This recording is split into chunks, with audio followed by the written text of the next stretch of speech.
ಇಲ್ಲಿವರೆಗೂ ನಾವು ಒಳಗಡೆ ಕೂತ್ಕೊಂಡು ಪ್ರತಿಭಟನೆ ಮಾಡ್ತಿದ್ವಿ. ಮುಂದೆ ರಸ್ತೆಯಲ್ಲಿ ಇಷ್ಟೆಲ್ಲ ಮಾಡ್ತಿರೋದು ಏನಕ್ಕೋಸ್ಕರ? ಇಷ್ಟೆಲ್ಲ ನಾವು ಕುಡಿಯೋ ನೀರಿಗೆ, ರೈತರಿಗೆ ದರ್ಖಾಸ್ತು ಮತ್ತೆ ಇದಕ್ಕೋಸ್ಕರ ಮತ್ತೆ 424 ಇಮ್ಮಾವರೆಗ ಇದರಲ್ಲಿ 11,000 ಜನಕ್ಕೆ ನ್ಯಾಯ ಸಿಗಬೇಕು ಅಂತ, ಮತ್ತೆ ಸಮಗ್ರ ನೀರಾವರಿಗೆ ಮತ್ತೆ ಆಮೇಲೆ ಮತ್ತು ತಹಸೀಲ್ದಾರರು ಇದು ಸರಿಯಾದ ನಮಗೆ ರೈತರಿಗೆ ಅವರು ಪ್ರೋತ್ಸಾಹ ಮಾಡಲಿಲ್ಲ, ಸರಿಯಾದ ಯಾವುದೇ ಕೆಲಸ ಮಾಡಿಕೊಡ್ಲಿಲ್ಲ ಅಂದ್ಬಿಟ್ಟು, ಸ್ಪಂದಿಸ್ತಲ್ಲ ಅಂದ್ಬಿಟ್ಟು ತಹಸೀಲ್ದಾರರು ವಿರುದ್ಧವಾಗಿ ನಡೆದಂತ ಪ್ರತಿಭಟನೆ ಅದು.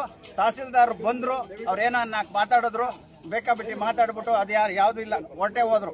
ಅವರು ಬಂದು ಮಾತಾಡಿದ್ರು, ಅವರು ರೈತರು ಕೇಳೋ ಪ್ರಶ್ನೆಗಳಿಗೆ ಸರಿಯಾದ ಉತ್ತರನೇ ಕೊಡಕ್ಕಾಗ್ಲಿಲ್ಲ ಅವ್ರ ಕೈಲಿ. ಅದರಿಂದ ನಾವು ಅದನ್ನ ಇಲ್ಲಿ ಕೇಳ್ಕೊಂಡು ನ್ಯಾಯ ಕೇಳಕ್ ಇಲ್ಲಿಗೆ ಬಂದಿದ್ದೀವಿ.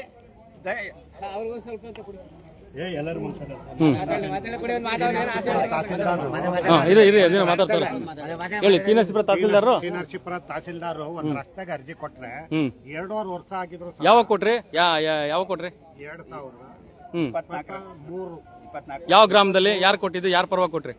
ಅದೇ ನಮ್ದೇ ರೋಡು, ನಮ್ ಜಮೀನು ತೊಂದ್ರೆ ಆಗದೆ ಅನ್ಬಿಟ್ಟು ಕೊಟ್ರೆ ಇದುವರೆಗೂ ಸಹ ಇನ್ನೂ ಸುಮ್ನೆ ಕಾರಣ ಮಾಡ್ಕೊಂಡು ಇವ್ರ ಮೇಲೆ ಅವ್ರ ಮೇಲೆ ಇವರು ಹೇಳ್ಕೊಂಡು ಒಂದ್ 50 ಜನ ಸೈನ್ ಹಾಕ್ಬಿಟ್ಟು ಅವ್ರನ್ನ ಎತ್ತಂಗಡಿ ಮಾಡೋದು ಮುಗಿತಪ್ಪ, ಎಲ್ಲ ಕೊಟ್ಟಾಯ್ತು ಅಷ್ಟೇ. ಅಲ್ಲ, ಅಧಿಕಾರಿನೇ ಬೇಡ ಅಂತ ಸೈನ್ ಹಾಕ್ಬಿಟ್ಟು ಕಳಿಸಿ.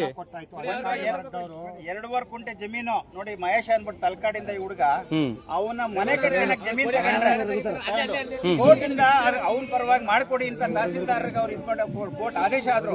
ಇವತ್ತು ADLR ಆಗಿರ್ಬೋದು, ತಹಸೀಲ್ದಾರ್ ಆಗಿರ್ಬೋದು, ಮಾಡ್ಕೊಡ್ಲಿಲ್ಲ. ಅಲ್ಲೋ ಅಲ್ಲಿ ಜಾಗ ಯಾರ್ಯಾರು RTC ಅಲ್ಲಿ ಇಲ್ದವರು ಜಾಗದಲ್ಲಿ ಅವ್ರೆ ಅಂತ ಹೇಳ್ತಾವ್ರೆ. ಅದನ್ನ ತಗೊಂಡ್ಬಂದು AC ಮತ್ತು DC ಕೊಟ್ಟಿದೀವಿ. AC DC ಇದ್ರ ಬಗ್ಗೆ ಹುಡುಗನ್ ನ್ಯಾಯ ಒದಗಿಸ್ಕೊಡ್ತಾರೋ ಇಲ್ವೋ ಗೊತ್ತಿಲ್ಲ. ಇಷ್ಟು ದಿನದಿಂದ ಹುಡುಗ ಅವನ ಪರವಾಗಿ ನಾವು 1.5 ವರ್ಷದಿಂದ ನಾವು ಅವನು ಹೋರಾಟ ಮಾಡ್ತಾ ಇದೀವಿ. ಇಲ್ಲಿವರೆಗೂ ನ್ಯಾಯ ಸಿಕ್ಕಿಲ್ಲ. ಕಂದಾಯ ಎಲ್ಲ ಇದಾಗಿದೆ ಸರ್, ಆದ್ರೂ ಅಳತೆ ಮಾಡಿ RTC ಅವ್ರ ಅಂತ ಏನೇನೋ ಉತ್ತರ ಕೊಟ್ಟು ಈಗ DC ಇಮ್ಮಾವಿನಲ್ಲಿ ಫಿಲಂ ಸಿಟಿ ಹೆಸರಿನಲ್ಲಿ 18 ಕೋಟಿ ರೂಪಾಯಿ ಹಗರಣ ಆಗಿದೆ. ಯಾವ ರೀತಿ ಅಂದ್ರೆ ಫಿಲಂ ಸಿಟಿನಲ್ಲಿ ಅದು ಸರ್ಕಾರಿ ಜಾಗ, ಸರ್ಕಾರಿ ಜಾಗದಲ್ಲಿ ಫಿಲಂ ಸಿಟಿ ಆಯ್ತು. Survey number 424. ಸರ್ವೆ ನಂಬರ್ 424ರಲ್ಲಿ ರೈತರು ಅವ್ರ ತಾತನ ಕಾಲದಿಂದ ಉಳುಮೆ ಮಾಡ್ತಾ ಇದ್ರು. ಉಳುಮೆ ಮಾಡ್ತಾ ಇದ್ದ ರೈತರನ್ನ ಒಕ್ಕಲೆಪ್ಪಿಸಿದ ಮೇಲೆ ಅವರಿಗೆ ಪರಿಹಾರ ಕೊಡಬೇಕು. ಪರಿಹಾರ ಕೊಡಕ್ ಆಗಲ್ಲ ಅಂತ ಹೇಳಿ ಎಕ್ಸ್ಗ್ರೇಷಿಯಾ ಅನ್ಬಿಟ್ಟು ಇದ್ ಮಾಡಿದ್ರು. ಧನಾತ್ಮಕ ಪರಿಹಾರ ಕೊಡ್ತೀವಿ ಅಂದ್ಬಿಟ್ಟು ಹೇಳಿದ್ರು. ಆ ಧನಾತ್ಮಕ ಪರಿಹಾರ ಕೊಡಬೇಕಾದಂತ ಯಾರಿಗೆ? ಅಲ್ಲಿ ನೈಜವಾಗಿ ಉಳಿದಿದ್ದವ್ರಿಗೆ ಕೊಡ್ಬೇಕಾ, ರಾಜಕಾರಣಿಗಳ ಮತ್ತು ಅಧಿಕಾರಿಗಳ ಹಿಂಬಾಲಕರು ಕೊಡ್ಬೇಕಾ? ಅದಕ್ಕೆ ದಾಖಲೆ ಕೇಳ್ತಾ ಇದೀವಿ ನಾವು. ಏನಂತ ಧನಾತ್ಮಕ ಪರಿಹಾರ 18 ಕೋಟಿ ರೂಪಾಯಿ ಯಾರಪ್ಪನ ಮನೆ ದುಡ್ಡಲ್ಲ, ಅದು ನಮ್ಮ ತೆರಿಗೆ ಹಣ. ರಾಜಕಾರಣಿಗಳೇ, ಅಧಿಕಾರಿಗಳೇ, ನಿಮ್ಮ ಅಪ್ಪರ ಮನೆ ದುಡ್ಡಲ್ಲ, ಅದು ನಾವು ಕಟ್ಟಿರ್ತಕ್ಕಂಥ ನಮ್ಮ ಬೆವರಿನ ಹಣ. ಬೆಂಗಳೂರಿಗೆ ಕಟ್ಟಿದ್ದೀವಿ, ಬೆಂಗಳೂರಿಂದ ಕೇಳ್ತಾ ಇದೀವಿ, ಲೆಕ್ಕ ಕೊಡಿ.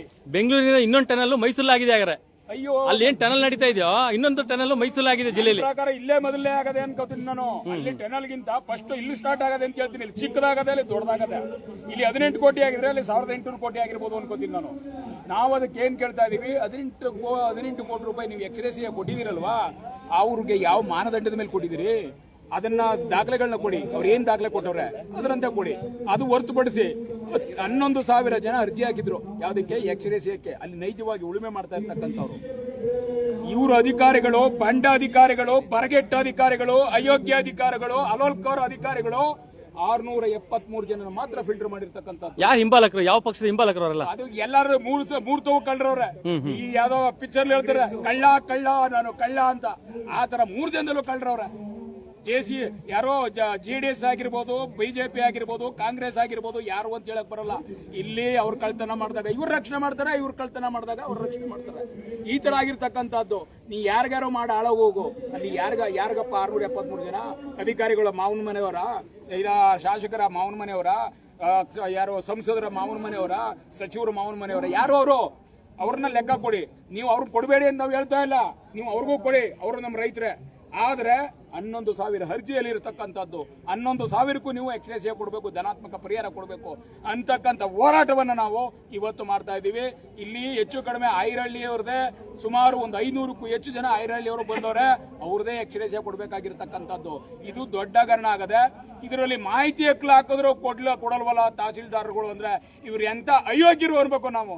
ಇವರ ಸರ್ ಅಧಿಕಾರಿಗಳು ಮಾಹಿತಿ ಬೇಕಾ? ಹಕ್ಕು ಇವ್ರಿಗೆ ಈ ಉದಾಹರಣೆಗೆ ನಾವು ಮಾಧ್ಯಮದವರು ಮಾಹಿತಿ ಹಾಕಿ ಮಾಹಿತಿ ತಗೋತೀವಿ ಸುದ್ದಿ ಮಾಡಕ್ಕೆ ನಮ್ಮನ್ ಕಳ್ರ ತರ ನೋಡ್ತಾರೆ ಕಮಿಷನ್ ಏಜೆಂಟ್ ತರ ನೋಡ್ತಾರೆ ಇದೇ ತರ ರೈತ ಸಂಘಟನೆಯವ್ರು ನೋಡ್ತಾರೆ ನಿಜವಾದ ಮಾಹಿತಿ ಹಾಕಿದಾರನ್ನ ದುಡ್ಡು ಕೊಟ್ಕೊಂಡು ಮನೇಲಿ ಮಡಿಕೊಂಡವ್ರು ಅವರು ಅಲ್ಲ ಈಗ ಇವ್ರದ್ದು ಒಂದು ಟ್ರೆಂಡ್ ಏನಾಗ್ಬಿಟ್ಟಿದೆ ಅಂದ್ರೆ ಅಧಿಕಾರಿಗಳೇ ಕೆಲವರಿಗೆ ಹೋರಾಟಗಾರರ ರೀತಿ ಸೋಗನ್ನ ಹಾಕಿ ಅವ್ರ ಹಿಂದ್ಗಡೆ ಬಿಟ್ಗಳಂತದ್ದೇ.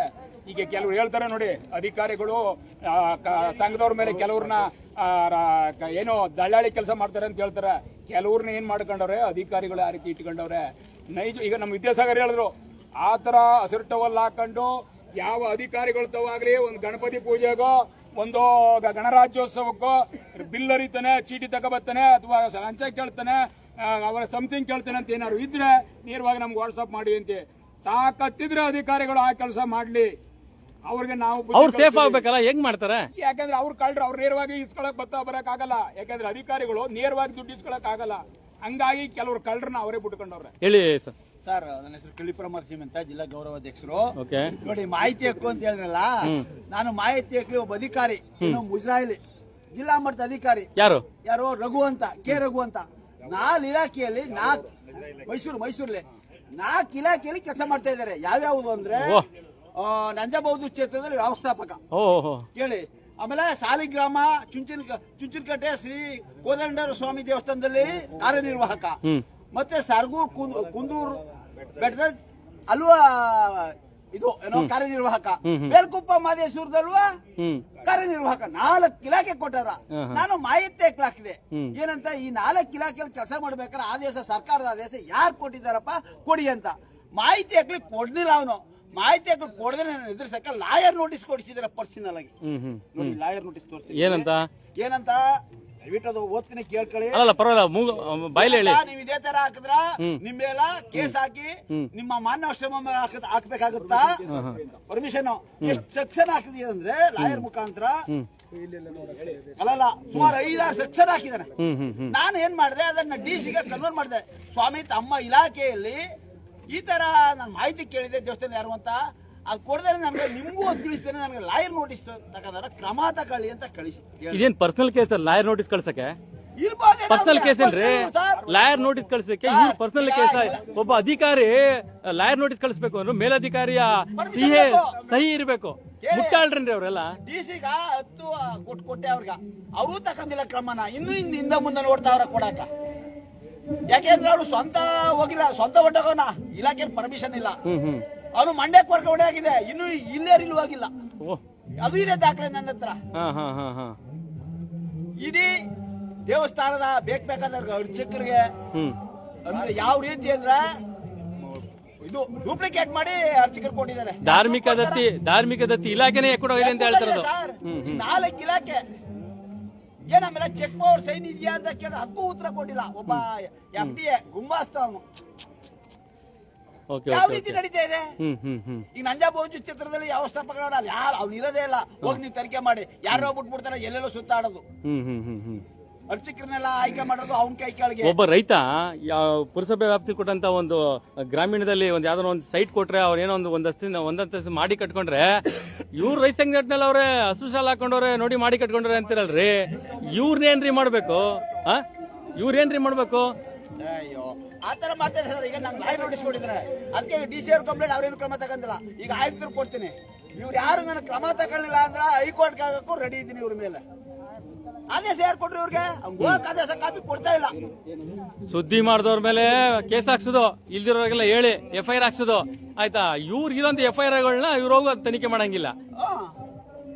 ನಾನು ಇದೇ ತರ 2-3 ಜನಕ್ಕೆ ಲಾಯರ್ ನೋಟಿಸ್ ಕೊಟ್ಟಿದ್ದೀನಿ ಅಂತ ಅಧಿಕಾರಿ. ಆಮೇಲೆ ಈಗ ಅವನ ಆಸ್ತಿ ಹೇಳೋಕೆ ಅಸಾಧ್ಯ, ಆಗ್ಬೇಕು. ಲೋಕಾಯುಕ್ತರ ಮುಖಾಂತರ ಮೂಲ ಆಸ್ತಿ ದಯವಿಟ್ಟು ಈಗ ಜಿಲ್ಲಾ ಲೋಕಾಯುಕ್ತರು ಬಿಡಿ, ಕೇಂದ್ರದ ಲೋಕಾಯುಕ್ತರುಗಳು ಬರ್ಲಿ, ಮತ್ತೆ ಇಡಿ ಇನ್ಕಮ್ ಟ್ಯಾಕ್ಸ್ ಯಾರಿದ್ರ ಆ ಇಲಾಖೆಗೆ ಹೋಗಿ ತನಿಖೆ ಮಾಡ್ರಪ್ಪ. ಅವ್ರು ಹೇಳ್ತಾ ಇದಾರೆ, ಯಾರೆಲ್ಲ ಇಂಟೆಲಿಜೆನ್ಸ್ಗಳು ನನ್ನ ವಿಡಿಯೋ ನೋಡ್ತಾ ಇದ್ದೀರಾ, ನಿಮ್ಮ ಇಲಾಖೆ ನಾನು ಕಳಿಸ್ಕೊಡ್ತೀನಿ. ನಾಟ್ ಓನ್ಲಿ ಇದು ಕೇವಲ ಬರೀ ಸುದ್ದಿ ಅಲ್ಲ ಅಥವಾ ಒಂದು ಸೋಷಿಯಲ್ ಮೀಡಿಯಾ ಪ್ರಚಾರ ಅಲ್ಲ, ನಿಮ್ಮ ಇಲಾಖೆ ವೆಬ್ಸೈಟ್ಗೆ ಗೃಹ ಮಂತ್ರಿಗಳು ಮತ್ತೆ ಯಾರೆಲ್ಲ ನಿಮ್ಮ ಮಂತ್ರಿ ಮಹಾಶಯ ಇದ್ರ ಆ ವಿಡಿಯೋನ ನಿಮ್ಮ ವೆಬ್ಸೈಟ್ ಕಳಿಸ್ಕೊಡ್ತೀನಿ, ನಿಮ್ಮ ಮೇಲ್ ಐಡಿ ಕಳಿಸ್ಕೊಡ್ತೀನಿ. ನಿಮ್ಮ ಕೆಳವರ್ಗದ ಅಧಿಕಾರಿಗಳೇ ಈ ತರ ಮಾಡಿದ್ರೆ ಇನ್ ಕತೆ ಏನ್ರಿ ರಾಜ್ಯದ್ದು? ಸರ್, ಆಮೇಲೆ ಏನಾಗಿದೆ ಅಂದ್ರೆ ನನ್ನ ನಂಬರ್ ಕೊಡ್ತೀನಿ, ಯಾವುದೇ ಅಧಿಕಾರಿ ನಾನು ಫೋನ್ ಮಾಡ್ಲಿಕ್ಕೆ ದಾಖಲೆ ಕೊಡ್ತೀನಿ ನಿಮ್ಮ ಮುಖಾಂತರ. ಅಲ್ಲ ಸರ್, 97 ನಮ್ಮ ನರಸೀಪುರ ತಾಲೂಕದ ಬಗ್ಗೆ ಏನ್ ಹೇಳ್ತೀರಾ? ಸರ್ ನರಸೀಪುರ ತಾಲೂಕಲ್ಲಿ ಒಬ್ಬ ಮುಜರಾಧಿಕಾರಿ 20 ವರ್ಷದಿಂದ ಒಂದೇ ಇಲಾಖೆಯಲ್ಲಿ ಕೆಲಸ ಊಟ ಮಾಡ್ಕೊಂಡು ಊಟ ಮಾಡ್ಕೊಂಡು ಯಾರು ಅವರು? ಕಿರಣ್ ಅಂತ. ಓಕೆ. ಏನಾಗದ 5 ವರ್ಷ ಆಡಿಟೇ ಮಾಡಿಸಿಲ್ಲ ಸರ್. ಸುಮಾರು ನಾನು 50 ಲಕ್ಷ ದುರುಪಯೋಗ ಅಂತ ಮಾಡಿದ್ರ ಇವ್ರ ಇಲಾಖೆನ ಕೊಟ್ಟದ 24 68 ಲಕ್ಷ ಕಟ್ಟಿಲ್ಲ, ಆಡಿಟೇ ಮಾಡಿಸಿಲ್ಲ. ಹಿಂದೆ ಇದ್ದಂತ ಒಬ್ಬ DC ರಾಜೇಂದ್ರ ಅವರು ಒಂದ್ ಸಣ್ಣ ತಪ್ಪು ಮಾಡೋದಕ್ಕೆ ಹಂಸನ ಹುಡುಗಿನ ಅಲ್ಲೇ ಬಂದು ಸಸ್ಪೆಂಡ್ ಮಾಡಿದ್ರು. ಈ ಅಯೋಗ್ಯ 4 ವರ್ಷದಿಂದ ಆಡಿಟೇ ಮಾಡಿಸಿಲ್ವಲ್ಲ, ಏನ್ ಕಣ್ ಕಾಣಿಲ್ವಾ, ಅನ್ನ ಹುಡ್ಕ ಬಂದಿಲ್ವ ಈ DC? ಈಗ AC ಅವ್ರು ಕೊಟ್ಟೆ 1 to 4 ಆಗಿದೆ, ತನಿಖೆ ಮಾಡ್ತೀವಿ ಅಂತ ಹೇಳ್ತಾ ಇದ್ದಾರೆ. AC ಅವರು ಹೇಳ್ತಾವ್ರೆ, DC ಅವರು ಅಲ್ಲ ರೀ, ಆಡಿಟ್ ಮಾಡ್ಬೇಕಾರ್ದು ಸರ್ಕಾರದ ಆಡಿಟರ್ ಬರ್ತಾರೆ, ಆಡಿಟ್ ಕೊಟ್ರೆ ಮಾಡ್ತಾರೆ. ನಿಷ್ಪಕ್ಷಪಾತವಾದ ಕೆಲಸ ಇದ್ರೆ ಇವ್ರದ್ದು ಇವ್ರೇನ ಕಾಸು ಕೊಟ್ಟು ಮಾಡಿಸ್ಬೇಕಾಯ್ತಾ? ಅಲ್ಲ ಆಡಿಟಿಂಗ್ ಇವ್ರೇನ ಇವ್ರ ಸಂಬಳದಲ್ಲ ಮಾಡಿಸ್ಬೇಕಾಯ್ತಾ?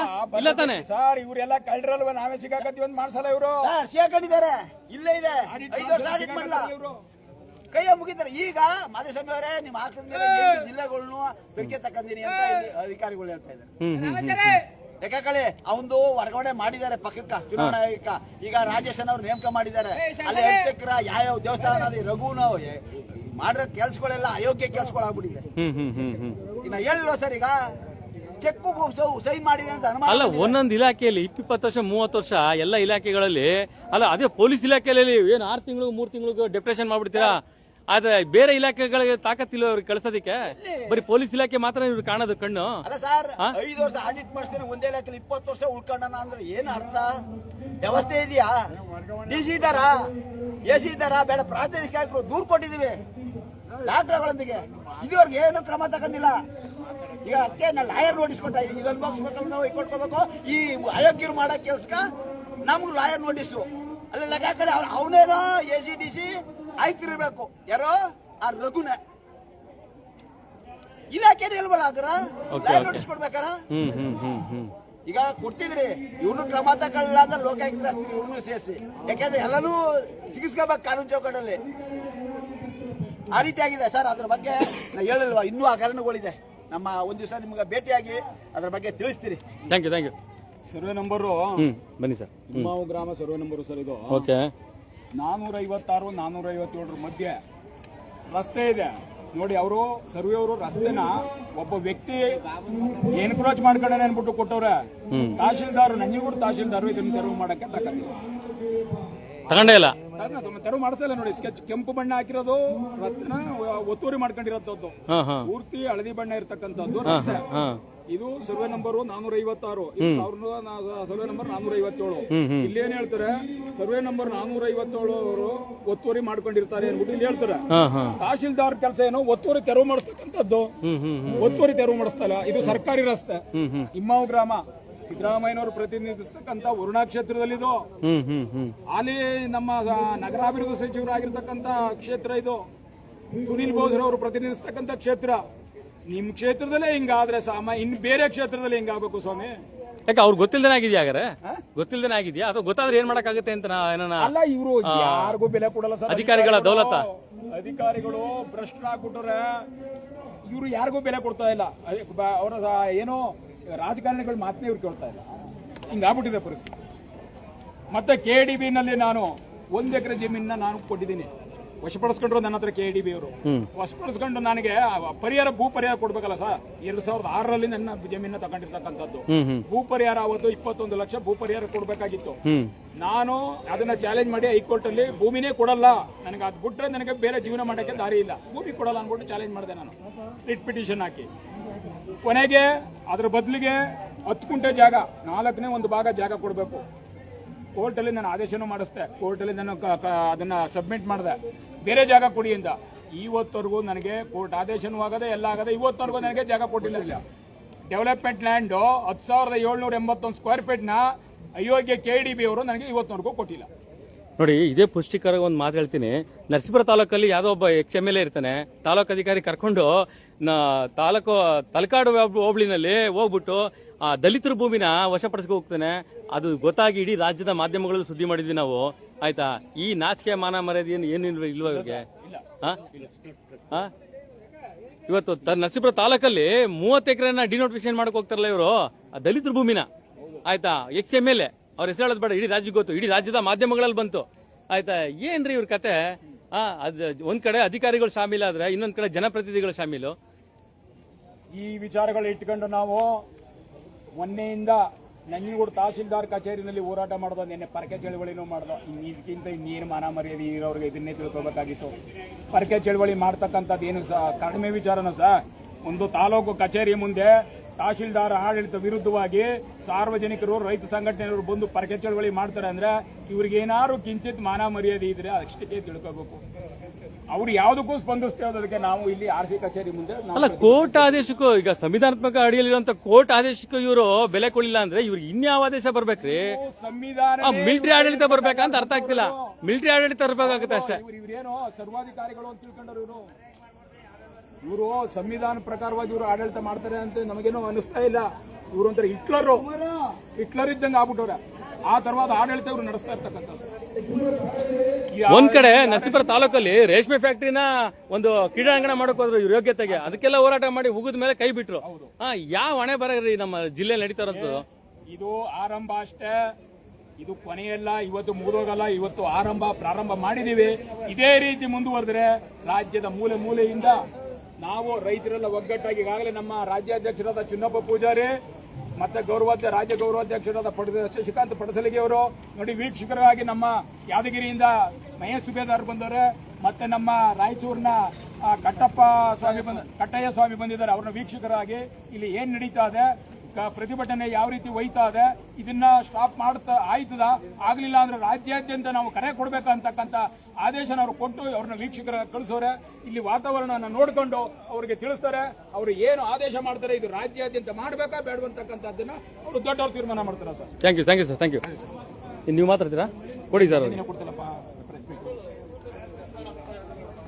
ಏನು ದಯವಿಟ್ಟು ಇವತ್ತು ನಾವು ನಂಜನಗೂಡು ತಾಲೂಕಿನ 8ನೇ ತಾರೀಕಿಂದ ಬಾಬಾ ಸಾಹೇಬ್ ಅಂಬೇಡ್ಕರ್ ಅವರಿಗೆ ಮಾಲಾರ್ಪಣೆ ಮಾಡಿ ಬಾರ್ಕೋಲ್ ಚಳವಳಿಯನ್ನ ಮಾಡುದು. ತಾಲೂಕಾಡಳಿತ ಎಚ್ಚರಿಕೆ ಆಗಲಿ ಅಂತ. ಆದ್ರೂ ಸಹ ಆಡಳಿತ ತುಕ್ಕಿಡ್ದಂಗಾಗಿ ಎಮ್ಮೆ ಚರ್ಮದ ಆಡಳಿತವಾಗಿ ಅದು ಯಾವುದೇ ಪ್ರಯತ್ನ ಆಗಲಿಲ್ಲ. ಮತ್ತೆ ಭ್ರಷ್ಟತೆ ತೊಲಗಿಸ್ಬೇಕಲ್ಲ, ಹಂಗಾಗಿ ಭ್ರಷ್ಟತೆಯನ್ನು ತೊಲಗಿಸುವಂತ ವಿಚಾರವಾಗಿ ಆ ಭ್ರಷ್ಟತೆ ಏನ್ ಮೆತ್ಕೊಂಡಿದೆ ಹಂತಗಳಿಗೆ ನಮ್ಮ ಏನು ತಹಸೀಲ್ದಾರ್ ಆಫೀಸ್ನ ನಾವು ದೇವಸ್ಥಾನ ಅಂತ ಹೇಳ್ತೀವಿ. ಆ ದೇವಸ್ಥಾನದಲ್ಲಿ ಭ್ರಷ್ಟತೆ ಮೆತ್ಕೊಂಡಿದೆಯಲ್ಲ, ಅದನ್ನ ತೊಳಿಲಿಕ್ಕೆ ನಮ್ಮ ತಾಯಂದ್ರ ಕರೆಸಿ ಕಸಬರ್ಕೆ ಕಳಿಸುವಂತ ಕೆಲಸ. ಮತ್ತೆ ನಂಜನಗೂಡು ತಹಸೀಲ್ದಾರಿಗೆ ಈ ಹಿಂದೆ ಸುಮಾರು 2 ತಿಂಗಳಿಗಿಂತ ಹಿಂದೆ ಇವ್ರು ಬಂದು 6 ತಿಂಗಳಾಯ್ತು ನಂಜನಗೂಡಿಗೆ. 6 ತಿಂಗಳಲ್ಲಿ 2 ತಿಂಗಳಿಗಿಂತ ಹಿಂದೆನೆ ನಾವು ಒಂದಷ್ಟು ಸಮಸ್ಯೆಗಳನ್ನ ಕೊಟ್ಟರು. ನೀವು ಇದನ್ನ ಸಂಪೂರ್ಣವಾಗಿ ಬಗೆಹರಿಸದ್ದೇ ಆದಲ್ಲಿ ನಾವು ಹೋರಾಟವನ್ನ ಹಿಂಪಡಿತೀವಿ. ಇಲ್ಲ ಅಂದ್ರೆ ನಾವು ಅನಿರ್ದಿಷ್ಟ ಅಹೋರಾತ್ರಿ ಪ್ರತಿಭಟನೆಯನ್ನ ಮಾಡಬೇಕಾಗ್ತದೆ ನಿಮ್ಮ ಕಚೇರಿ ಮುಂದೆ ಅಂತ ಹೇಳಿ ನಾವು ಅವತ್ತು ಅಲ್ಲಿ ಮನವಿ ಕೊಟ್ಟಿತ್ತು. ಆದ್ರೆ 33 ಅಂಶದ ಮನವಿಗೆ ಸರಿಯಾಗಿ ಸ್ಪಂದಿಸಿಲ್ಲ ತಹಸೀಲ್ದಾರರು.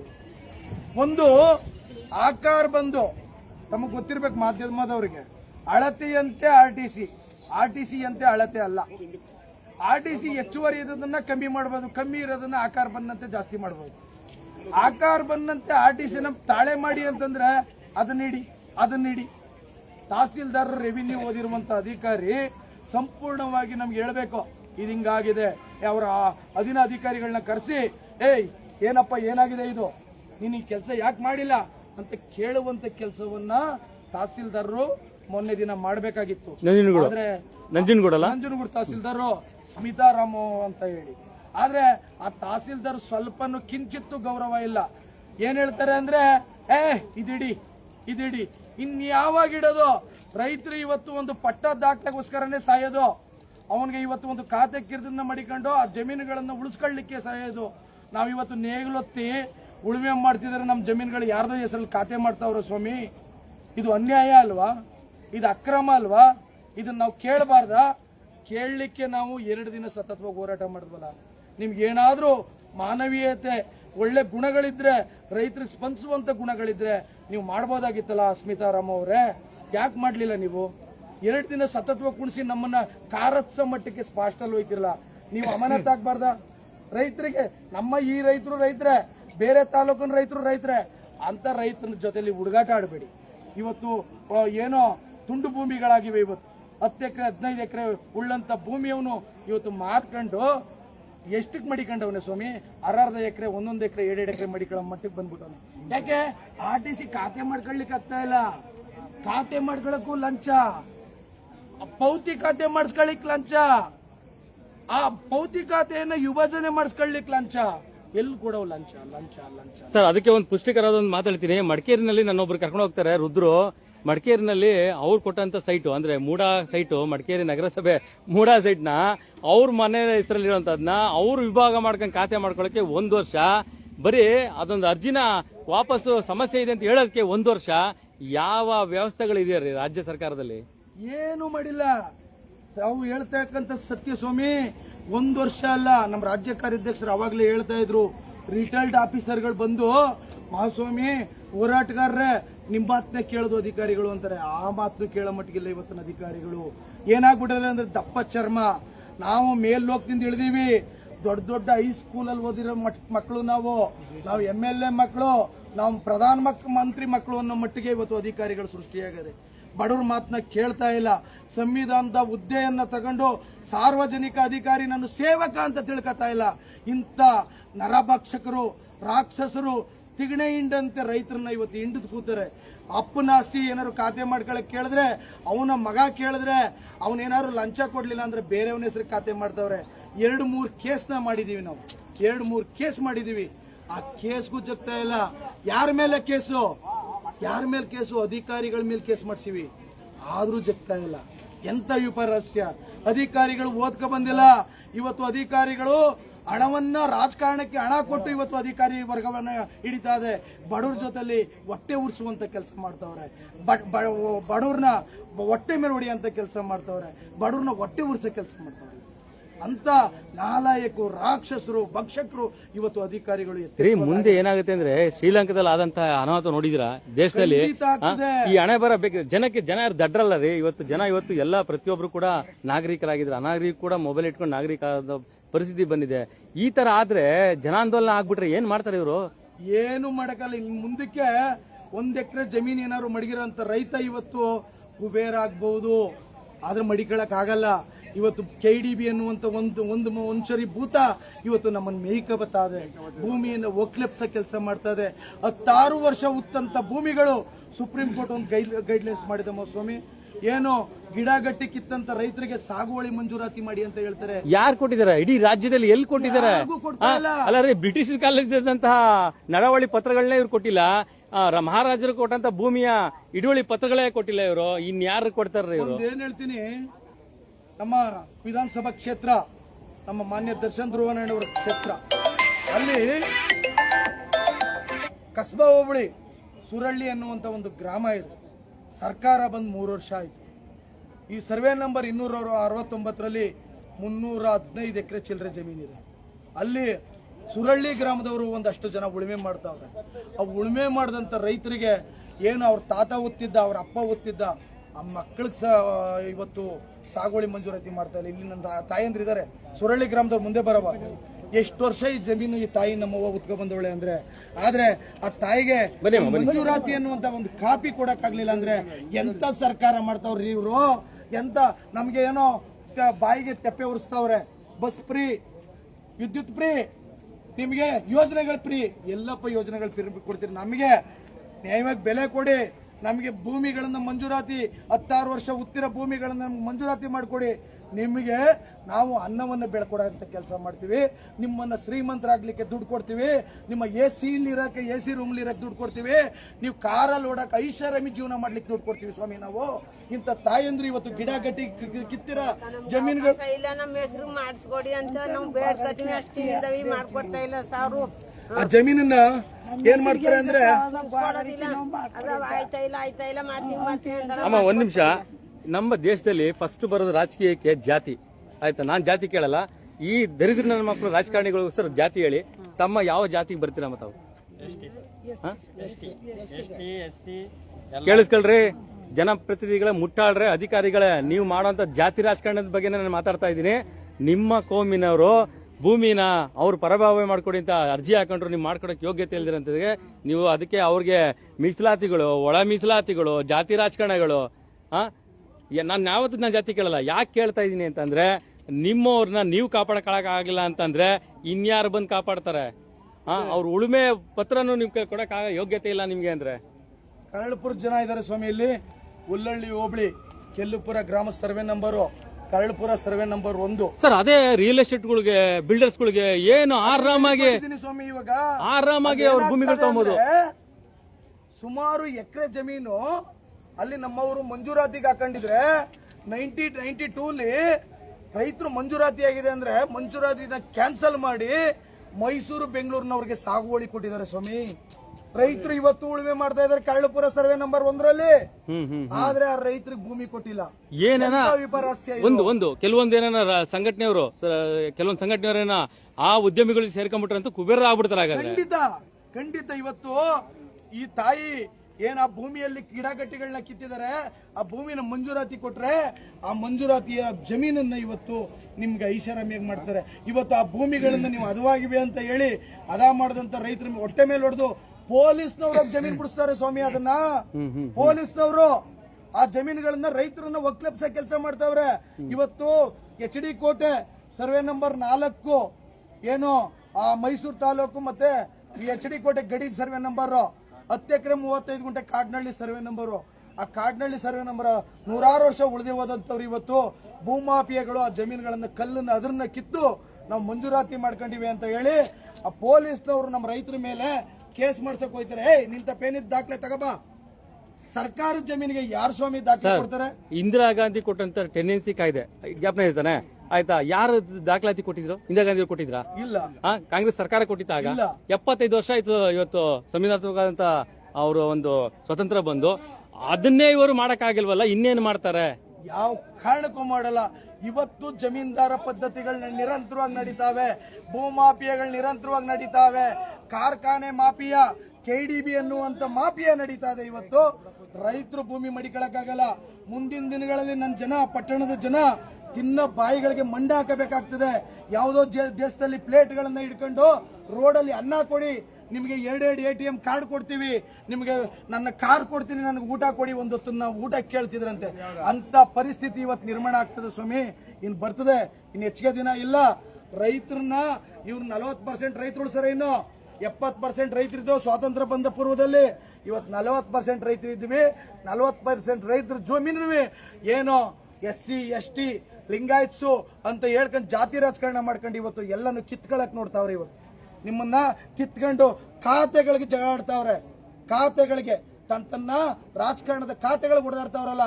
ರೈತರಿಗೆ ನಾವು 2003 ಏನೋ 3 ವರ್ಷ ಸರ್ಕಾರ ಹಿಡಿದಿದೀವಲ್ಲ, ನಾವು ಅವ್ರಿಗೆ ಭೂ ಮಂಜೂರಾತಿ ಮಾಡಿದವ, ದುರಸ್ತಿ ಮಾಡಿದವ, ಬೋರ್ಡ್ ಮಾಡಿಕೊಟ್ಟಿದವ ಅಂತ ಕೇಳುವಂತ ನೈತಿಕತೆ ಇಲ್ವಲ್ಲ. ಅಧಿಕಾರಿಗಳು ರಾಜಕಾರಣಿ ಮಾಡಿದ್ರು ಅಧಿಕಾರಿ ಮಾಡಲ್ಲ. ಅಲ್ಲಿ ಸರ್ಕಾರ ಮಾಡಿರ್ತದೆ, ಇಲ್ಲಿ ಅಧಿಕಾರಿ ಮಾಡಲ್ಲ. ಅಲ್ಲ, ಕೋರ್ಟೇ ಮಾಡಿರ್ತಲ್ಲ ಸ್ವಾಮಿ. ಹೈಕೋರ್ಟ್ ಆದೇಶ ಆದ್ರೂ ಅಧಿಕಾರಿ ಮಾಡಕ್ ಆಗಲ್ಲ ಅಂದ್ರೆ ಇವಾಗ ಬಾಬಾ ಸಾಹೇಬ್ ಕೊಟ್ಟಂತಹ, ಅಂಬೇಡ್ಕರ್ ಅವರು ಕೊಟ್ಟಂತಹ ಸಂವಿಧಾನ ಅಡಿಲಿ ಕೆಲಸ ಮಾಡ್ತಾವ್ರ? ಇಲ್ಲಿ ಯಾವ್ದನ್ನ ಬೇರೆ ದೇಶದ ಸಂವಿಧಾನ ಅಡಿಲಿ ಕೆಲಸ ಮಾಡ್ತಾವ್ರ ಇವರು? ಸಂವಿಧಾನ ಅನ್ನುವಂಥದಕ್ಕೆ ಚ್ಯುತಿ ಮಾಡಬೇಡಿ. ಇಂಥ ಅಧಿಕಾರಿಗಳು ಇವತ್ತು ಸಂವಿಧಾನಕ್ಕೆ ಚ್ಯುತಿ ಮಾಡಬೇಡಿ. ರಾಷ್ಟ್ರೀಯ ಹಬ್ಬಗಳ ಆಚರಣಾ ದಿನ ಮಾತ್ರ ಬಾಬಾ ಸಾಹೇಬ್ ಅಂಬೇಡ್ಕರ್ ಅವ್ರನ್ನ, ಗಾಂಧೀಜಿ ಅವ್ರನ್ನ ಕೊಡ್ಬಿಟ್ಟು ಇವರು ಮಹನೀಯರು ಅಂತ ಹೇಳ್ತಾರೆ ಹೊರತು ಅವ್ರು ಹೇಳ್ಕೊಂಡ ಒಂದು ಸಂವಿಧಾನದ ಪಾಲನೆನ ಯಾವ ಅಧಿಕಾರಿಗಳು ಮಾಡಲ್ಲ ಸ್ವಾಮಿ. ಒಬ್ಬ ಪೊಲೀಸ್ನವರಿಂದ ದೌರ್ಜನ್ಯ ನಡೀತದೆ, ಒಬ್ಬ ತಹಸೀಲ್ದಾರಿಂದ ದೌರ್ಜನ್ಯ ನಡೀತದೆ, ಒಬ್ಬ DC ಇಂದ ದೌರ್ಜನ್ಯ ನಡೀತದೆ. ಈ ದೌರ್ಜನ್ಯಗಳನ್ನ ಸಹಿಸಲಾರದೆ ರೈತ ಇವತ್ತು ಭೂಮಿಯನ್ನ ಕಳ್ಕೊಂಡು ಗಾರೆ ಮರ ಅಂತ ಸ್ಥಿತಿಗೆ ಬರ್ತಾವನೆ. ಗಾರೆ ಹೊರಕ್ಕೆ ಹೋಗ್ತಾ ಇದ್ದಾನೆ. ನಮ್ಮ ಎಷ್ಟೋ ಜನ ಚಾಮರಾಜನಗರದಿಂದ ಇಲ್ಲಿವರೆಗೆ ಗೂಳೆ ಬಂದು ಗಾರೆ ಕೆಲಸ ಮಾಡ್ತಾ ಇದ್ದಾರೆ ಸ್ವಾಮಿ. ನನ್ನ ಎಷ್ಟೋ ಅಣ್ತಂದಿರನ್ನ ಇವತ್ತು ನಾವು ಕಳ್ಕೊಂಡಿದೀವಿ. ಇಂಥ ವಿಪರ್ಯಾಸ ಇವತ್ತು ಉದ್ಭವ ಆಗಿದೆ. ಇದಕ್ಕೆಲ್ಲ ಮೂಲ ಕಾರಣ ತಾವು ಹೇಳ್ದಂಗೆ ಜಾತಿ ರಾಜಕಾರಣ. ಈ ಜಾತಿ ರಾಜಕಾರಣವ ಮತ್ತೆ ಹಣ ಇವೆರಡನ್ನು ಬಿಟ್ಟಾಗ ಮಾತ್ರ ಅವನು ಒಳ್ಳೆ ಸ್ಥಿತಿಯಾಗಿ ಒಳ್ಳೆಯವನ್ನ ಆಯ್ಕೆ ಮಾಡಿದ್ರೆ ನಮ್ಗೆ ಒಳ್ಳೇದಾಯ್ತದೆ. ಇಲ್ದಿವರೆ ಪುನಃ ಒಂದ್ಸರಿ 1947 ಸ್ವಾತಂತ್ರ್ಯಕ್ಕೋಸ್ಕರ ನಾವು ಹೋರಾಟ ಮಾಡಬೇಕಾಗ್ತದೆ. ಅವತ್ತು ಬ್ರಿಟಿಷ್ನವ್ರು ಮಾತ್ರ ನಮ್ಮನ್ನ ಜೀತಕ್ಕೆ ಮಡಿಕೊಂಡ್ರ ಅಂತ ತಿಳ್ಕೊಂಡಿದ್ದು. ಇವತ್ತು ಕರಿ ಬ್ರಿಟಿಷ್ನವರು ನಮ್ಮನ್ನ ಜೀತಕ್ಕೆ ಮಡಿಕೊಂಡ್ರು. ಕರಿ ಬ್ರಿಟಿಷ್ನವ್ರು ಇವತ್ತು ಜೀತಕ್ಕೆ ಮಡಿಕೊಂಡ್ರು ನಮ್ಮನ್ನ. ಇವತ್ತು ಕರಿ ಬ್ರಿಟಿಷ್ನವರ ಆಳ್ವಿಕೆ ಜಾಸ್ತಿ ನಡೀತಾ ಇದೆ. ಭೂಮಾಫಿಯಾಗಳ ಆಳ್ವಿಕೆ ಜಾಸ್ತಿ ಮಾಡ್ತದೆ. ಕಾರ್ಪೊರೇಟರ್ ಉದ್ಯಮಿಗಳ ಆಳ್ವಿಕೆ ಜಾಸ್ತಿ ನಡೀತಾ ಇದೆ ಇವತ್ತು. ಯಾವ ರೈತನು ಬದುಕಕ್ಕಾಯ್ತಾ ಇಲ್ಲ. ರೈತರ ತಲೆಯ ಮೇಲೆ ಒಡೆದು, ರೈತರ ಎದೆಯ ಮೇಲೆ ಒಡೆದು, ರೈತರ ರಕ್ತವನ್ನ ಕುಡಿದು ಇವತ್ತು ಸರ್ಕಾರಗಳು ಬದುಕ್ತಾವೆ. ಇಂಥ ವಿಪರ್ಯಾಸ ಉದ್ಭವ ಆಗಿದೆ. ರೈತರು ಜಾಗೃತರಾಗಬೇಕು. ನಾವೀಗಾಗಲೇ ಜಾಗೃತ ವ್ಯಾತವನ್ನು ಸ್ಟಾರ್ಟ್ ಮಾಡಿದ್ದೀವಿ. ನಮ್ಮ ರೈತರನ್ನ ಉಳಿಸ್ಕೋಬೇಕಾಗಿದೆ. ರೈತರು ಉಳಿಸ್ಕೊಳ್ಳಿಲ್ಲ ಅಂದ್ರೆ ಅನ್ನ ಕಷ್ಟ ಆಗುತ್ತದೆ, ತಿನ್ನ ಅನ್ನಕ್ಕೆ ಮಣ್ಣು ಬೀಳ್ತದೆ. ಯೋಚನೆ ಮಾಡಿ ಅಧಿಕಾರಿಗಳೇ, ಕಂಪ್ಯೂಟರಲ್ಲಿ ರಾಗಿ ಜೋಳ ಉದ್ರಲ್ಲ, ರೈತನೇ ಬೆಳಿಬೇಕು, ಅವನ ಶ್ರಮದಿಂದ ಸರ್ ಬೆಳಿಬೇಕು. ನಾನು ಒಂದು ಕೇಳೋದು, ರೈತನಿಗೆ ಗೌರವ. ಗ್ರಾಮ ಪಂಚಾಯತಿಯಿಂದ ಹಿಡಿದು DC ಆಫೀಸರ್ಗೂ ಕೊಟ್ಟಿದ್ದೀರಾ ನೀವು ಕಂಪ್ಯೂಟರ್ಗಳನ್ನ? ಸರ್ ಕೇಳಿ, ಸರ್ಕಾರ ಕೊಟ್ಟಿದೆ, ನೀವ್ ಯಾಕೆ ಎಲ್ಲ ದಾಖಲಾತಿಗಳು ಕಂಪ್ಯೂಟರ್ಕರಣ ಯಾಕೆ ಮಾಡಲ್ಲ? ಯಾವುದನ್ನು ಮಾಡಿಲ್ಲ. ಇವತ್ತೇನಾಗಿದೆ ಗೊತ್ತಾ, ನಿಮ್ಮ ಬೆರಳ ತುದಿಯಲ್ಲಿ ನಿಮ್ಮ ದಾಖಲೆ, ಮನೆ ಮನೆ ಬಾಗಿಲಿಗೆ ಕಂದಾಯ ಇಲಾಖೆ. ಎಲ್ಲಿ ಕೂತ್ಕೊಂಡು ಹೇಳಿದ್ರು ಸ್ವಾಮಿ? ಅಲ್ಲಿ ಕೂತ್ಕೊಂಡು ಹೇಳಿದ್ರು. ಯಾವ ಕೆಲಸ ಆಗಿದವು? ಇವತ್ತು 3 ವರ್ಷ ಆಯ್ತಲ್ಲಪ್ಪ, ಕಂದಾಯ ಸಚಿವರೇ ಕೃಷ್ಣ ಬೈರೇಗೌಡರು ತಾವು ಹೇಳ್ತಾ ಇದ್ರಿ, ನಾವು ಒಪ್ಕೊಂಡಿದ್ದೋ ನೀವು ಒಳ್ಳೆ ಅಧಿಕಾರಿ, ಒಳ್ಳೆ ಕಂದಾಯ ಸಚಿವರು ಅಂತ.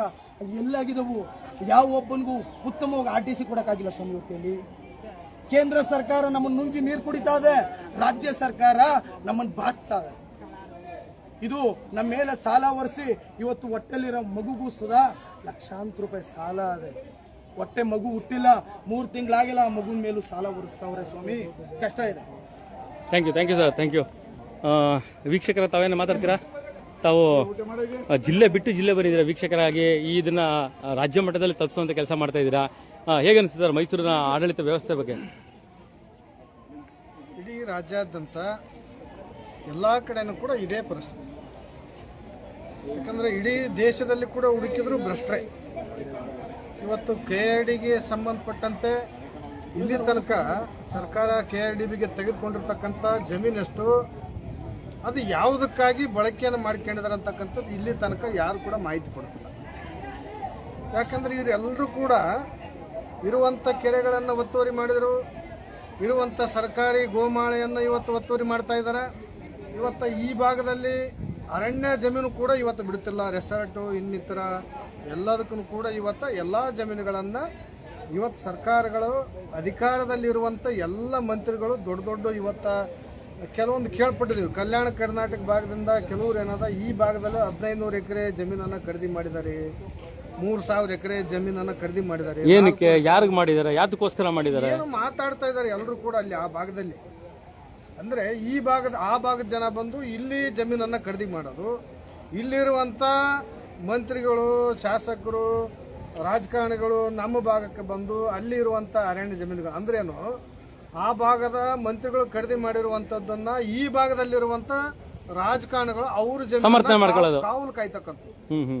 ಆ ಭಾಗದಲ್ಲಿ ಖರೀದಿ ಮಾಡಿರುವಂತ ಈ ಭಾಗದ ರಾಜಕಾರಣಿಗಳ ಜಮೀನನ್ನ ಕಾಯ್ತಕ್ಕಂತ, ಅಂದ್ರೆ ಒಬ್ರಿಗೊಬ್ರು ಕಾವಲು ಕಾಯ್ತಕ್ಕಂಥ ಕೆಲಸ ಇದು. ಇವತ್ತ DK ಶಿವಕುಮಾರ್ ಅವರು ಇವತ್ತ ಮುಖ್ಯಮಂತ್ರಿ ಆಗ್ಬೇಕಾದ್ರೆ ಎಲ್ಲ ರಾಜಕಾರಣಿಗಳ ಮನೆಗೆ ಹೋಗ್ರಿ. ಯಾತಕ್ಕೆ ಹೋಗಿದ್ರಿ ನೀವು? ಹೋಗಿರೋ ಸಾಮರಸ್ಯ, ರಾಜಕೀಯ ಸಾಮರಸ್ಯ. ರಾಜಕೀಯವಾಗಿ ತಾವೇನದ ನಾವು ಮಾಡ್ತಕ್ಕಂಥ ಮುಂದಿನ ಎಲ್ಲ ತಪ್ಪುಗಳಿಗೆ ನಿಮ್ಮ ಬೆಂಬಲ ಬೇಕು. ಯಾವುದೇ ಕಾರಣಕ್ಕೂ ನಾವು ಮಾಡುವಂತ ಲೂಟಿಗಳಿಗೆ ನೀವು ಕೂಡ ಸಹಕಾರ ಮಾಡಿ. ಅಂದ್ರೆ ರಾಜ್ಯಕ್ಕಾಗಿ, ದೇಶಕ್ಕಾಗಿ, ಅಭಿವೃದ್ಧಿಗಾಗಿ ಮಾಡಿರುವಂತ ಸಾಲದಲ್ಲಿ ಮಾತ್ರ ಅಭಿವೃದ್ಧಿ ಆಗುತ್ತೆ. ಜನರು ಕಟ್ಟಿರುವಂತ ತೆರಿಗೆಯನ್ನು ಸಂಪೂರ್ಣವಾಗಿ ಲೂಟಿ ಮಾಡ್ತಕ್ಕಂಥ, ಲೂಟಿ ಮಾಡಿ ಜನರಿಗೆ ಏನಿವತ್ತು ಸಣ್ಣ ಪುಟ್ಟ ಬೇಕಾಗಿರುವಂಥ ಅಭಿವೃದ್ಧಿ, ಮೂಲಭೂತ ಸೌಕರ್ಯಗಳಿಗಾಗಿ ಇಡೀ ಜಿಲ್ಲೆಯಲ್ಲಿ 31 ಜಿಲ್ಲೆಯಲ್ಲಿ ಕೂಡ ನಿರಂತರವಾಗಿ ಹೋರಾಟಗಳು ನಡೀತಾನೆ ಇರಬೇಕು. ಬಿಡದಿಯಲ್ಲಿ ಹೋರಾಟ, ಚಿಕ್ಕಮಗಳೂರಲ್ಲಿ ಹೋರಾಟ. ಸರ್, ಪ್ರತಿಯೊಂದು ಗ್ರಾಮದಲ್ಲಿ ಟನಲ್ ಇದೆ, ಪ್ರತಿಯೊಂದು ಗ್ರಾಮಗಳಲ್ಲಿ ಟನಲ್ ಇದೆ, ನಾಟ್ ಓನ್ಲಿ ಬೆಂಗಳೂರು. ಅಲ್ಲಲ್ಲ ಸರ್, ಹೇಳ್ರಿ, ಇಡೀ 31 ಜಿಲ್ಲೆಯಲ್ಲಿ ಕೂಡ ನಿರಂತರವಾಗಿ ಹೋರಾಟಗಾರರು ಹೋರಾಟ ಮಾಡ್ತಾನೆ ಇರಬೇಕು. ಜನ ಏನಾದ ಯಾರು ಕೂಡ ನೆಮ್ಮದಿಯಿಂದ ಬದುಕಬಾರ್ದು. ಪ್ರತಿಯೊಬ್ಬರು ಒಂದಲ್ಲ ಒಂದು ಸಮಸ್ಯೆ ಹಿಡ್ಕೊಂಡು ಇಲಾಖೆಗಳಲ್ಲಿ ಓಡಾಡ್ತಿರ್ಬೇಕು. ಇದು ರಾಜ್ಯದ ರಾಜಕಾರಣ, ಈ ದೇಶದ ರಾಜಕಾರಣ. ಚಾಕ್ಲೇಟ್ ಮಾರಕ್ಕೆ ಇವತ್ತು ಇಟಲಿಗೆ ಹೋಗ್ತಾರೆ ಯಾರು? ದೇಶದ ಪ್ರಧಾನಮಂತ್ರಿ. ನಮ್ಮ ಭಾಗದಲ್ಲಿ ಮುಂಗಾರು ಹಂಗಾಮಿ, ಉತ್ತರ ಕರ್ನಾಟಕದಲ್ಲಿ ಮುಂಗಾರು ಬಿತ್ತನೆ ಈಗಾಗಲೇ ಜೂನಿಂದ ನಮ್ದು ಆರಂಭ ಆಗಿದೆ. ಈ ಸಂದರ್ಭದಲ್ಲಿ ಹೊಲ ಎಲ್ಲ ಹದ ಮಾಡಲಿಕ್ಕೆ ಪೂರ್ವ ತಯಾರಿಗೆ ಬೇಕಾಗಿರುವಂಥದ್ದು ನಮಗೆ ಡೀಸೆಲ್ಗೆ ಯಾರು ಎತ್ತುಗಳನ್ನು ಈಗ ಕಟ್ತಾ ಇದ್ದಾರೆ.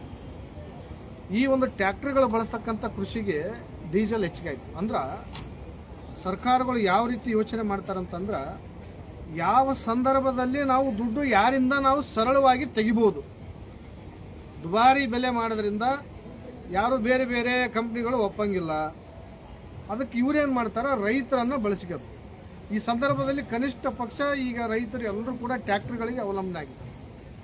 ವಿದ್ಯುತ್ತು ಈಗೇನದ ಇನ್ನಿತರ ಎಲ್ಲ ಬೆಳೆಗಳಿಗೆ ಬೇಕಾಗಿರ್ತಕ್ಕಂಥ ವಿದ್ಯುತ್ ಯಾರು ಕೂಡ ಇವತ್ತು ವಿದ್ಯುತ್ ಸರಿಯಾಗಿ ಕೊಡಲ್ಲ. ಅದಕ್ಕೆ ಪಂಪ್ಸೆಟ್ಗಳಿಗೆ ಬಳಸ್ತಕ್ಕಂಥ ಡೀಸೆಲ್ ಇರ್ಬೋದು, ಟ್ರ್ಯಾಕ್ಟರ್ಗಳಿಗೆ ಬಳಸ್ತಕ್ಕಂಥ ಡೀಸೆಲ್ ಇರ್ಬೋದು, ಹೊಲ ಗದ್ದೆಗಳಿಗೆ ಓಡಾಡ್ಲಿಕ್ಕೆ ಇವತ್ತು ಬೈಕ್ ಮುಖಾಂತರ ಓಡಾಡ್ತಕ್ಕಂಥದ್ದು, ಪೆಟ್ರೋಲ್, ಡೀಸೆಲ್, ಗ್ಯಾಸ್ ಪ್ರತಿಯೊಂದನ್ನು ಕೂಡ ಇವತ್ತು ಬೆಲೆ ಏರಿಕೆ. 800 ರೂಪಾಯಿ ಕಾಂಪ್ಲೆಕ್ಸ್ ರಸಗೊಬ್ಬರಕ್ಕೆ ಅನ್ನೋದು ಇವತ್ತು ರೇಟನ್ನು ದುಬಾರಿ ಆಗಿರ್ತಕ್ಕಂಥ. ಇದ್ರ ಬಗ್ಗೆ ರಾಹುಲ್ ಗಾಂಧಿಯವರು ಮಾತಾಡ್ಬೇಕಲ್ಲ. ರಾಹುಲ್ ಗಾಂಧಿಯವರು ವಿರೋಧ ಪಕ್ಷದವರು, ಸೆಂಟ್ರಲ್, ಯಾಕೆ ಮಾತಾಡ್ತಿಲ್ಲ? ಮಾತಾಡಿದ್ರು ಕೂಡ ಅದ್ರ ಬಗ್ಗೆ ಯಾವುದು ಕೂಡ ಅದರಲ್ಲಿ ಅಲ್ಪ ಸ್ವಲ್ಪನಾದರೂ ಜಾರಿ ಆಗ್ಬೇಕಲ್ಲ. ಬೆಲೆ ಏರಿಕೆ ರಾಹುಲ್ ಗಾಂಧಿ ಬೇಡಿ ಸರ್, ರಾಹುಲ್ ಗಾಂಧಿಗೆ ಆ ವಿಚಾರ ಗೊತ್ತಿಲ್ಲ ಅಂದ್ರೂ ಈಗ ಕೇಂದ್ರದಲ್ಲಿ ಇವರಿದ್ದಾರೆ, ಯಾರು ನಮ್ಮ ರಾಜ್ಯ ನಾಯಕರು ಎಲ್ಲ ಕೇಂದ್ರಕ್ಕೆ ಹೋಗಿ ಬರ್ತಾರೆ. ಆಯ್ತಾ, ಅವ್ರು ಇರ್ಬೋದು, ಜೋಶಿ ಅವರು ಇರ್ಬೋದು, ಹೌದು, ಎಲ್ಲ ಪಕ್ಷದ ನಾಯಕರು ಮಾತಾಡಿ. ಹಲವಾರು ಜನ ಅದಾರ, ಹೌದ್ರೆ ಅವ್ರು ಯಾರು ಕೂಡ ಮಾತಾಡೋಂತ ಶಕ್ತಿ ಅವರಲ್ಲಿ ಇಲ್ಲ. ಯಾಕಪ್ಪ ಅಂತಂದ್ರೆ ಅವರೆಲ್ಲ ಖರ್ಗೆ ಅವರು ಇದಾರೆ ರೈಟ್ ಹ್ಯಾಂಡ್ ಆಗಿ ನಮ್ಮ ರಾಜ್ಯದ ಪರವಾಗಿ. ಅಲ್ಲ ಸರ್, ಅವ್ರೆಲ್ಲರೂ ಕೂಡ ಒಂದೇ ಅಂದ್ರ ಇವರೆಲ್ಲರೂ ಕೂಡ ಖರ್ಗೆ ಅವರಿದ್ರು ಕೂಡ ಅವರಿಂದನೂ ಕೂಡ ಇವತ್ತ ಈ ರಸಗೊಬ್ಬರದ ಬಗ್ಗೆ ಮಾತಾಡ್ತಿಲ್ಲ. ಈ ರೈತರ ಬಗ್ಗೆ ಯಾರು ಕೂಡ ಧ್ವನಿ ಎತ್ತಂಗಿಲ್ಲ. ಯಾಕಂದ್ರೆ ರಾಜಕಾರಣಿಗಳು ಎಲ್ಲರೂ ಕೂಡ ಒಂದೇ ಅಂತಕ್ಕಂಥದ್ದು ಈಗಾಗಲೇ ಜನರಿಗೆ ನಿರಂತರವಾಗಿ ಗೊತ್ತಾಗ್ತಾ ಇದೆ. ಆದರೆ ಈ ಭಾಗದಲ್ಲಿ ಕೂಡ ನಾವು ಬಂದಿದ್ದೀವಿ 3 ದಿವಸದಿಂದ, ಅಂದರೆ 8ನೇ ತಾರೀಕಿಂದ ಆರಂಭವಾಗಿರ್ತಕ್ಕಂಥ ನಂಜನಗೂಡಿನಲ್ಲಿ ಈ ಒಂದು ತಹಶೀಲ್ದಾರ್ ಕಚೇರಿ ಮುಂದ್ಗಡೆ. ಅಲ್ಲ, ಒಂದು ಅಧಿಕಾರಿಯ ವ್ಯವಸ್ಥೆಗೆ ಇಡೀ ರಾಜ್ಯ ನೋಡ್ಬೇಕೇನ್ರಿ, ಇಡೀ ಮಾಧ್ಯಮದಲ್ಲಿ ಬರ್ಬೇಕೇನ್ರಿ? ಅದೇ ಯಾರೋ ಒಬ್ಬ ಸಣ್ಣ ಪೊಲೀಸ್ ಇಲಾಖೆ ತಪ್ಪು ಮಾಡ್ಬಿಟ್ಟಿದ ತಕ್ಷಣ ಅವ್ರನ್ನ ಡೆಪ್ರೆಷನ್ ಮಾಡಿ ಅವ್ರನ್ನೆಲ್ಲ ಕರ್ಕೊಂಡೋಗಿ ಹಾಕ್ಬಿಡ್ತಾರೆ. ಹಾಗಾದ್ರೆ ಈ ಅಧಿಕಾರಿಗಳಿಗೆ ಬೆಲೆನೇ ಇಲ್ವಾಗಾರೆ? ಅಲ್ಲ, ಇವರೆಲ್ಲ ಸರ್ ಬರೀ ಪೊಲೀಸ್ ಇಲಾಖೆ ಡೆಪ್ರೆಷನ್ ಮಾಡೋದು, ಡಿಬಾರ್ ಮಾಡೋದು ಅಷ್ಟೇ ಮಾತ್ರನಾ? ಬರೀ ಪೊಲೀಸ್ ಇಲಾಖೆಗೆ ಮಾತ್ರ ಇವ್ರು ದರ್ಪಗಳು, ರಾಜಕಾರಣಿಗಳ ದರ್ಪ ಬರೀ ಪೊಲೀಸ್ ಇಲಾಖೆ ಮಾತ್ರನಾ? ಬೇರೆ ಅಧಿಕಾರಿಗಳಿಗೆ ಇಲ್ವಾ? ಇವಾಗ ಎಲ್ಲ ಅಧಿಕಾರಿಗಳು ಈ ಜಿಲ್ಲೆಯಿಂದ ಆ ಜಿಲ್ಲೆಗೆ, ಆ ಜಿಲ್ಲೆಯಿಂದ ಈ ಜಿಲ್ಲೆಗೆ ವರ್ಗಾವಣೆ ಆಗುತ್ತೆ. ಹೊಸದಾಗಿ ಯಾರಾದ್ರೂ ಸರ್ಕಾರ ರಚನೆ ಆದ್ರೆ ಎಲ್ಲ ಅಧಿಕಾರಿಗಳನ್ನು ಬಂದು 6 ತಿಂಗಳಾದ್ರೂ ಕೂಡ ಅವನನ್ನು ವರ್ಗಾವಣೆ ಮಾಡ್ತಕ್ಕಂಥದ್ದು. ಅಂದ್ರೆ ಇದು ಒಂದು ಕೂಡ ಮಾಫಿಯಾ. ಅಂದ್ರೆ ಅವ್ರ ಅಡ್ಜಸ್ಟ್ಮೆಂಟ್ ಅಧಿಕಾರಿಗಳನ್ನು ಅವ್ರು ಬಳಸ್ಕೊಂತಕ್ಕಂಥದ್ದು. ಯಾವ್ಯಾವ MLAಗಳು ಯಾರ್ಯಾರ ಜೊತೆಗಿರ್ತಾರ, ಯಾರ್ಯಾರ ಅಧಿಕಾರಿಗಳು ಅವ್ರ ಜೊತೆಗೆ ಅಡ್ಜಸ್ಟ್ಮೆಂಟ್ ಆಗಿ ಕಾರ್ಯನಿರ್ವಹಿಸ್ತಕ್ಕಂಥ ಅಧಿಕಾರಿಗಳು ಅವ್ರಿಗೆ ಬೇಕು. ಜನರ ಪರವಾಗಿ, ರೈತರ ಪರವಾಗಿ, ದೀನ ದಲಿತರ ಪರವಾಗಿ, ಹಿಂದುಳಿದವ್ರ ಪರವಾಗಿ, ಸಾರ್ವಜನಿಕರ ಪರವಾಗಿ ಯಾವ ಅಧಿಕಾರಿಗಳನ್ನು MLAಗಳು ತಂದು ಹಾಕಂಗಿಲ್ಲ ಅವರ ಕ್ಷೇತ್ರದಲ್ಲಿ. ಅದೇ ರೀತಿಯೇ ಕೂಡ ಎಲ್ಲ ಕಡೆನೂ ಇದೇ ನಡೀತಿರೋದು. ಈಗ ನಮ್ಮ ನಂಜನಗೂಡು ತಾಲೂಕಿನಲ್ಲಿ 3 ದಿವಸದಿಂದ ಹೋರಾಟ ನಡೀತದೆ. ಅಲ್ಲಿ ತಹಶೀಲ್ದಾರ್ ಅವರು ಕಾಟಾಚಾರಕ್ಕೆ ಏನೋ ಒತ್ತಾಯದಿಂದ ಬಂದಿರತಕ್ಕಂಥ ಉದ್ದೇಶ ಏನಪ್ಪ ಅಂದ್ರೆ ಅಲ್ಲಿ ಸೇರಿರುವಂಥ ಸಾವಿರಾರು ಜನ ರೈತರು, ಮಹಿಳೆಯರು ಎಲ್ಲರೂ ಕೂಡ ಬಂದಿದ್ದರು. ಅವರು ಬಂದಂಥ ಸಂದರ್ಭದಲ್ಲಿ ಅವರ ಏನು ಸಮಸ್ಯೆಗಳನ್ನು ತೊಗೊಂಡು ಬಂದಿದ್ದಾರೆ, ಅವ್ರಿಗೆ ಏನು ಬೇಕಾಗಿರ್ತಕ್ಕಂಥ, ಅವ್ರು ಯಾವ ರೀತಿ ಸವಾಲುಗಳನ್ನು ಎದುರಿಸ್ತಾ ಇದ್ದಾರೆ ಅದ್ರ ಬಗ್ಗೆ ಇಲ್ಲಿ ತನಕನೂ ಕೂಡ ಆ ಒಂದು ಸ್ವಲ್ಪನೂ ಕೂಡ ಅದ್ರ ಬಗ್ಗೆ ಚರ್ಚೆ ಮಾಡಲಿಲ್ಲ. ಮಾಡೋಣ ನೋಡೋಣ ಅಂತಕ್ಕಂಥದ್ದು ರಾಜಕೀಯವಾಗಿ ಯಾವ ರೀತಿ ರಾಜಕಾರಣಿಗಳು ಆಶ್ವಾಸನೆ ಕೊಡ್ತಾರೆ ಅದೇ ಥರನೇ ಅವರು ಕೂಡ ಆಶ್ವಾಸನೆಗಳನ್ನು ಕೊಡ್ತಕ್ಕಂಥದ್ದು. ಇದಕ್ಕೆ ನಮ್ಮ ಸಂಘಟನೆ ಕೂಡ ಯಾವತ್ತೂ ಕೂಡ ನಾವು ಇಂಥ ಅಧಿಕಾರಿಗಳನ್ನು ನಾವು ಎಂದು ಈಗ ನೀವು ರಾಜ್ಯದ ಮೂಲೆಯಿಂದ ನೀವು ಬಂದಿದ್ದೀರಾ, ನೀವು ಇಲ್ಲಿ ಆ ಒಂದೆಲ್ಲ ವಿಚಾರಗಳನ್ನ ಕಲೆಕ್ಟ್ ಮಾಡಿ ನಿಮ್ಮ ಸಂಘಟನೆಯ ಮುಖ್ಯ ವೇದಿಕೆಯಲ್ಲಿ ಹೇಳ್ತೀರಾ. ಅಲ್ಲಿ ಏನು ಸ್ಟ್ಯಾಂಡ್ ತಗೋತಾರೆ ನಿಮ್ಮ ವೇದಿಕೆಯಲ್ಲಿ? ಈಗಾಗಲೇ ನಮ್ಮ ರೈತ ಸಂಘದ ರಾಜ್ಯ ಗೌರವಾಧ್ಯಕ್ಷರಾಗಿರ್ತಕ್ಕಂಥ ಶಶಿಕಾಂತ್ ಗುರೂಜಿ ಅವರು ಕೂಡ ಈಗಾಗಲೇ ದೂರವಾಣಿ ಮೂಲಕನೂ ಕೂಡ ಈ ವಿಚಾರವಾಗಿ ಚರ್ಚೆಯನ್ನು ಮಾಡಿದರು. ಮತ್ತು ನಮ್ಮ ರೈತ ಸಂಘದ ರಾಜ್ಯಾಧ್ಯಕ್ಷರಾಗಿರ್ತಕ್ಕಂಥ ಶ್ರೀ ಚುನಪ್ಪ ಪೂಜಾರಿ ಅವರು ಕೂಡ ಈ ಒಂದು ವಿಚಾರವನ್ನು ಚರ್ಚೆಯನ್ನು ಮಾಡಿದರು. ಒಂದು ವೇಳೆ ಏನಾದರೂ ಈ ಹೋರಾಟದಲ್ಲಿ ರೈತರ ಬೇಡಿಕೆಗಳನ್ನು, ಇಲ್ಲಿರುವಂಥ ಹಕ್ಕೊತ್ತಾಯಗಳನ್ನು ಈಡೇರಿಸದೆ ಹೋದಲ್ಲಿ ಇಡೀ ರಾಜ್ಯಾದ್ಯಂತ ಎಲ್ಲ 30 ಜಿಲ್ಲೆಗಳಿಂದ ಎಲ್ಲ ನಮ್ಮ ರೈತ ಸಂಘದ ಮುಖಂಡರು, ಅಧ್ಯಕ್ಷರು, ಪದಾಧಿಕಾರಿಗಳು ಎಲ್ಲರೂ ಕೂಡ ನಮ್ಮ ನಡೆ ಮೈಸೂರು ಕಡೆ ಅಂತಕ್ಕಂಥ ಒಂದು ಘೋಷಣೆಯೊಂದಿಗೆ ನಾವೆಲ್ಲರೂ ಕೂಡ ಇಲ್ಲಿ ಭಾಗವಹಿಸ್ತಕ್ಕಂಥದ್ದು. ಈ ಒಂದು ವಿಚಾರ ಈಗಾಗಲೇ ಪ್ರಾದೇಶಿಕ ಆಯುಕ್ತರಿಗೆ ಕೂಡ ಗಮನಕ್ಕೆ ಬಂದಿದೆ.